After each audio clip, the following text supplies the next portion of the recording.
एकादशियों के महाजय का आनंद लेते हुए धनुर्धर अर्जुन ने कहा, हे प्रभु, कल्याणकारी और महापुण्यकारी कथाएं सुनकर मेरे आनंद की सीमा नहीं है और मेरी जिज्ञासा बढ़ती जा रही है। हे कमल नयन, आप मुझे श्रावण माह के शुक्ल पक्ष की एकादशी की कथा सुनाने की कृपा करें। इस एकादशी का क्या नाम है, व्रत का क्या विधान है, किस देवता ने इसका पूजन किया, व्रत करने से किस फल की प्राप्ति होती है। श्री कृष्ण ने कहा, हे धनुर्धर, श्रावण माह के शुक्ल पक्ष की एकादशी की कथा के श्रवण मात्र से ही अनंत यज्ञ का फल प्राप्त होता है। हे पार्थ, हर हर महादेव, श्री शिवानस्तुभ्यम। मेरे यूट्यूब चैनल पे आप सभी का बहुत बहुत स्वागत है। श्रावण मास महात्म्य की कथा का वीडियो मैं आप सबके लिए लेकर के आया। इसके पहले पूजा की विधि, व्रत की और सारी जानकारी मैंने पहले चैनल पे अपलोड कर दी। आप सबने नहीं देखा तो प्लीज़ चैनल पर जाकर गो थ्रू करते रहिए और लिंक आप सबको डिस्क्रिप्शन बॉक्स पर मिल जाएगी। द्वापर युग के आरंभ में ही महिष्मती नाम की एक नगरी, उस नगरी में महाजित नाम का एक राजा राज्य करता था। वह पुत्रहीन था, इसलिए वह सदा दुखी रहता। उसे वह राज्य, सुख और वैभव सभी कुछ बड़ा ही कष्टदायक प्रतीत होता, क्योंकि पुत्र के बिना मनुष्य का इहलोक और परलोक दोनों में सुख नहीं मिलता है।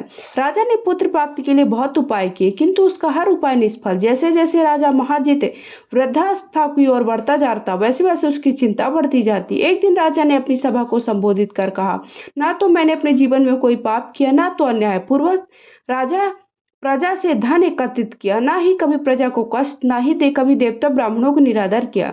मैंने प्रजा का सदैव अपने पुत्र की तरह पालन किया, कभी किसी ने से ईर्ष्या भाव भी नहीं किया, सभी को एक समान समझा। मेरे राज्य में कानून भी ऐसे नहीं है जो प्रजा में अनावश्यक डर उत्पन्न करे।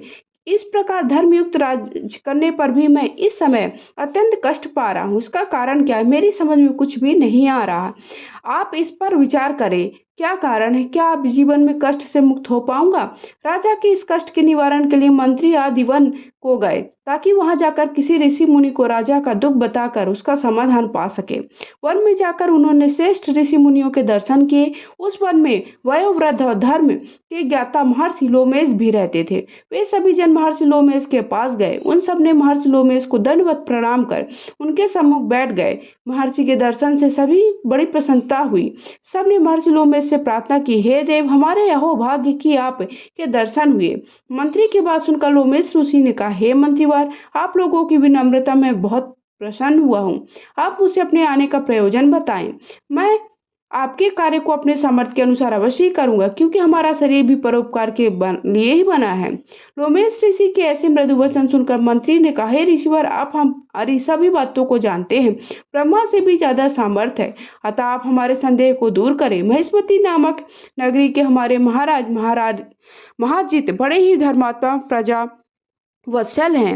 वह प्रजा का पुत्र की तरह धर्मानुसार पालन करते हैं, किंतु फिर भी वो पुत्रहीन है। हे महामुनि, जिससे वह अत्यंत दुखी हैं। हम लोग उनकी प्रजा हैं, हम भी उनके दुख से दुखी हो रहे हैं, क्योंकि प्रजा का यह कर्तव्य है कि राजा के सुख में सुख माने और दुख में दुख माने। हमें उनके पुत्रहीन होने का अभी तक कोई कारण ज्ञात नहीं हुआ। अब आपके दर्शन हो गए हैं, आपको पूर्ण विश्वास है हमारा दुख अवश्य दूर हो जाएगा, क्योंकि महान पुरुषों के दर्शन मात्र से ही प्रत्येक कार्य की सिद्धि हो जाती है। अतः आप हमें बताने की कृपा करें, किस विधान से हमारे महाराज पुत्रवान हो सकते हैं। हे ऋषिवर, यह आपका हम पर, हमारे राज्य की प्रजा पर बहुत बड़ा उपकार रहेगा। ऐसी करुणा प्रार्थना का सुनकर लोमेश ऋषि ने नेत्र बंद करके राजा के पूर्व जन्मों पर विचार करने लगा। कुछ पलों बाद उन्होंने विचार करके कहा, हे भद्रजनों, यह राजा के पिछले जन्म के बुरे कर्म हैं। उस जन्म में वो गांव में दूसरे गांव में घूमा करते थे। एक बार ज्येष्ठ माह के शुक्ल पक्ष की एकादशी के दिन की बात है। 2 दिन से भूखा था। दोपहर के समय एक जलाशय पर जल पीने गया था। उस स्थान पर उस समय एक गाय जल पी रही थी। राजा ने उसे प्यासी भगा दिया, स्वयं जल पीने लगे। हे श्रेष्ठ पुरी, इसीलिए राजा को यह कष्ट भोगने पड़े। एकादशी के दिन भूखा रहने का फल है। जन्म में ये राजा है, प्यासी गाय को जलाशय से भगाने का कारण पुत्रहीन है। ये जान सभी सभासद प्रार्थना करने लगे, हे ऋषि मुनि, ऐसा कोई पाप पुण्य से पाप नष्ट हो सके, ऐसी कोई आप उपाय बताएं, जिससे हमारे राजा के पूर्व जन्म के पाप नष्ट होने पुत्र रत्न की प्राप्ति हो। हे श्रेष्ठ पुरुषों, यदि तुम सब श्रावण माह के शुक्ल पक्ष की पुत्रदा एकादशी का व्रत रात्रि जागरण कर उस व्रत का फल राजा के निमित्त कर दो। राजा के सभी कष्टों को नाश हो जाएगा। इस उपाय को जानकर मंत्री सहित सभी ने महर्षि को कोटि कोटि धन्यवाद दिया। उनका आशीर्वाद लेकर अपने राज्य में लौट आए। इसके बाद उन्होंने लोमेश ऋषि के आज्ञानुसार पुत्रदा एकादशी का विधान पूर्वक उपवास किया। द्वादशी को उसका फल राजा को दे दिया। इस पुण्य के प्रभाव से रानी ने गर्भ धारण कर 9 महीने के पश्चात अत्यंत तेजस्वी पुत्र को जन्म दिया। पांडव पुत्र, इसलिए इस एकादशी का नाम पुत्रदा एकादशी पड़ा। पुत्र की इच्छा रखने वाले मनुष्य का विधान पूर्वक श्रावण माह की शुक्ल पक्ष की एकादशी का व्रत करना चाहिए। व्रत के प्रभाव से इहलोक में सुख और परलोक में स्वर्ग की प्राप्ति होती है।